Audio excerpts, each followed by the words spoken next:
My self Shomali Banerjee. मेरे husband का नाम प्रशांतो बैनर्जी है। हमारा एक चांद सा बेटा है जिसका नाम है सुमंतो और उसे हम प्यार से पोल्टू बुलाते हैं। हम मुंबई में एक खुशहाल जिंदगी बिता रहे थे। मुझको याद है कि हमने उसी दिन पोल्टू का 8th बर्थडे मनाया था।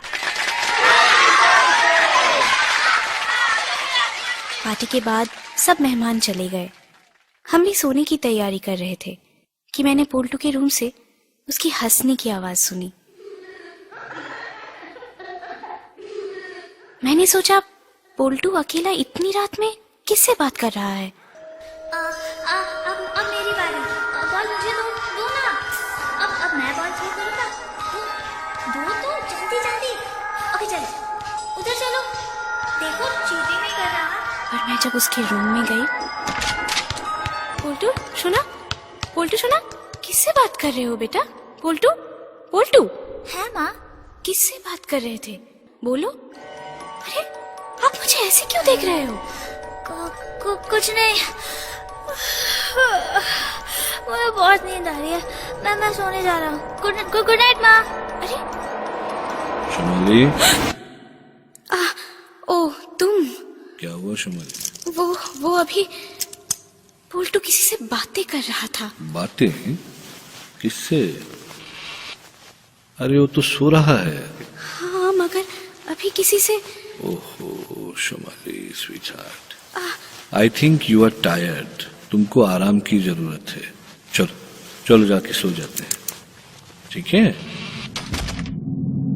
जो कुछ मैंने देखा था उस पर मुझको ही यकीन नहीं था, तो भला प्रशांत को कैसे यकीन होता कि पोल्टू अकेले में किसी से बातें कर रहा था। और फिर एक दिन संडे को सब घर पर थे। दोपहर को मैंने पोल्टू के रूम से फिर पोल्टू को किसी से बातें करते हंसते हुए सुना।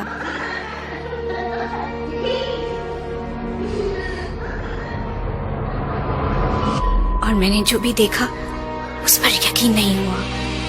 पोल्टू कैरम बोर्ड खेल रहा था, मगर अकेले नहीं, किसी के साथ। और वो जिसके साथ खेल रहा था वो दिख नहीं रहा था, सिर्फ स्ट्राइक कर रहा था।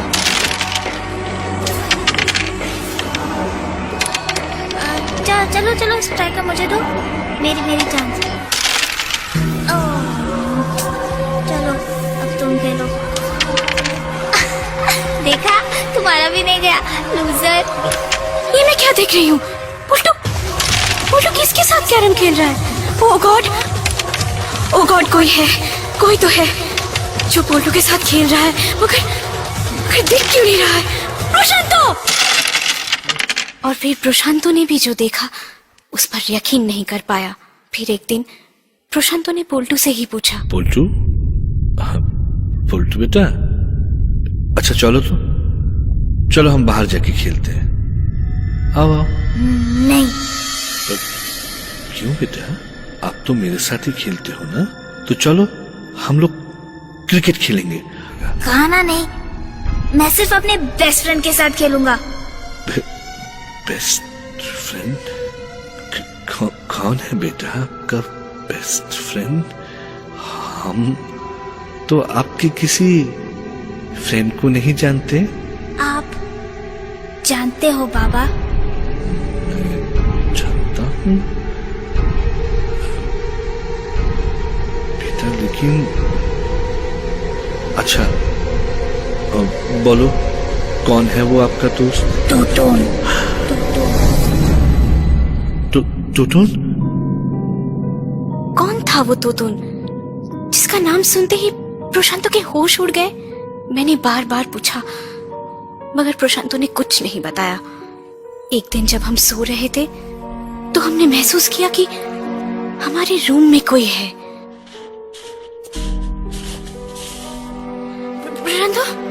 प्रशांतो, कोई है। ये कैसी आवाजें आ रही है? कौन है?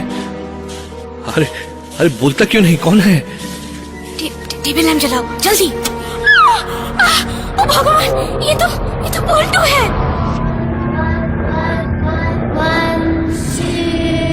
1 2 3 4 5। हाँ शुमाली, ये पुल्टू को क्या हो गया है? पुल्टू की आंखें देखो शुमाली, पुल्टू की आंखें सफेद हो गई हैं। ये क्या हो रहा है? क्या हो रहा है ये?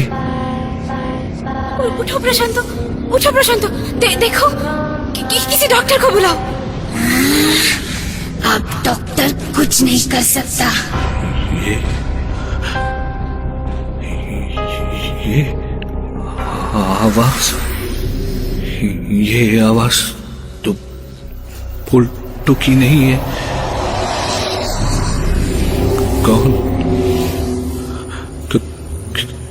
कौन हो तुम? मुझको नहीं जानते टमटम। मैं हूँ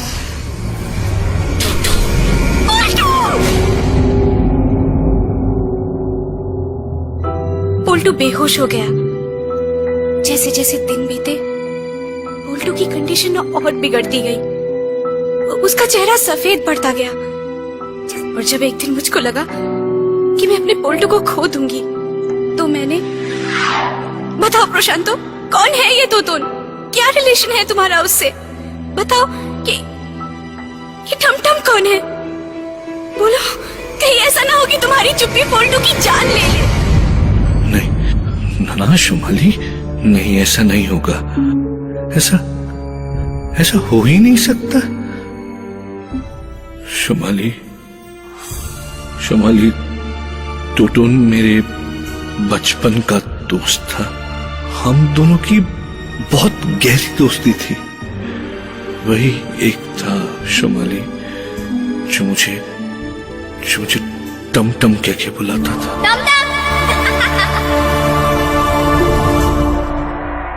एक बार की बात है शुमाली, हम लगभग 8 साल के थे। साथ साथ हम गांव के स्कूल में जाते थे। और स्कूल और घर के बीच में एक पुराना मंदिर था, मां काली का मंदिर। और उसी मंदिर के पास एक तालाब था। गांव के लोग कहते थे कि वो तालाब अभिशप्त है, कोई न कोई उसमें डूब के हर साल जरूर मरता है। हमारे माँ बाप ने भी हमको वहां जाने से मना किया था। लेकिन उस दिन हम खेल खेल में वहां चले गए और उस तालाब में पत्थर फेंकने लगे। ना जाने मुझे क्या सूझी, मैंने टोटोन को तालाब में धक्का दे दिया। मजाक में।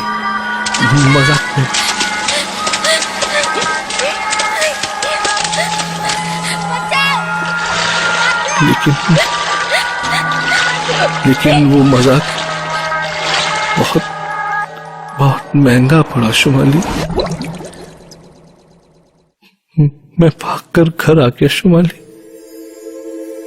टोटोन को सब लोगों ने ढूंढा, पर शाम तक उसकी लाश तालाब से मिल गई।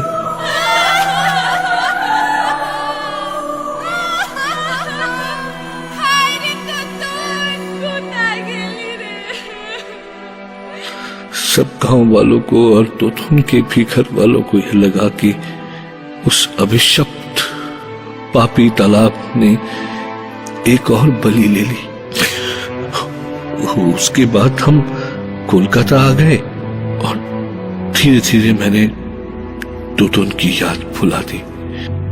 लेकिन टोटोन तुमको नहीं भूला।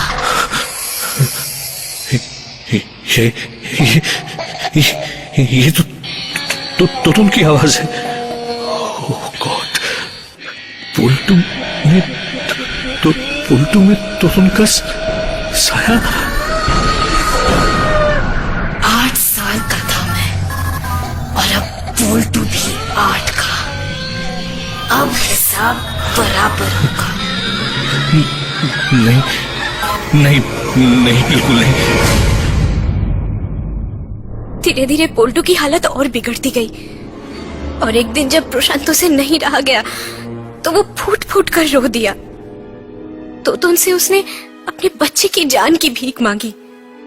तो बेहोश पड़े पोल्टू में एकदम से जान आ गई और उसने कहा, अगर पोल्टू की जान बचानी है तो तुम्हें वो करना होगा जो मैं चाहूंगा। मुझे मुक्त करना होगा। तैयार हो टमटम? हमको सब मंजूर है, सब मंजूर है हमको, लेकिन हमारे बच्चे को छोड़ दो प्लीज। तो कल ही पोल्टू को लेकर हमारे गांव जाओ और फिर उसी तालाब के किनारे इंतजार करो मेरा, जहां तुमने मुझे।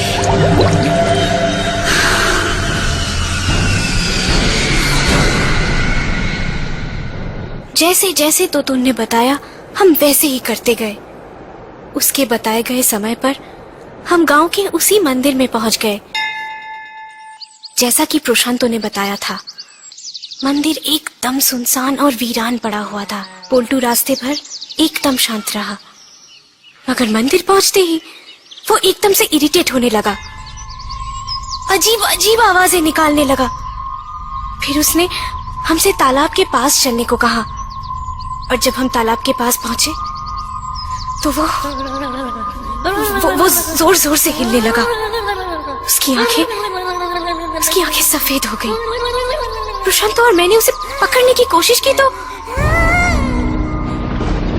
आओ प्रशांतो, आओ।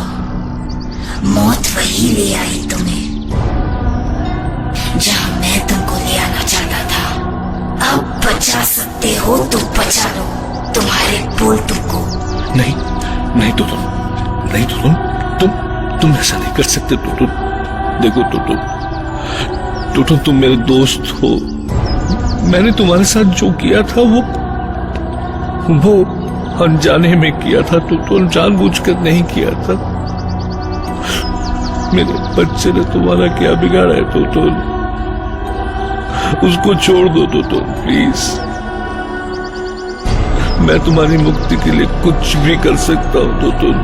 मुझको प्रायश्चित करने का एक मौका तो दो टोटुन, लेकिन प्लीज प्लीज पोल्टू को छोड़ दो प्लीज। सच में कुछ भी कर सकते हो अपने पोल्टू की जान बचाने के लिए? हाँ, कुछ भी कर सकता हूँ टोटुन, वचन देता हूँ तुम्हें, मैं कुछ भी करूंगा। तो फिर पोल्टू की जगह तुम्हें मरना होगा।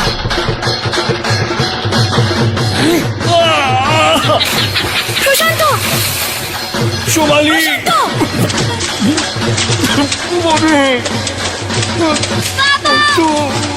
पापा के बचाओ!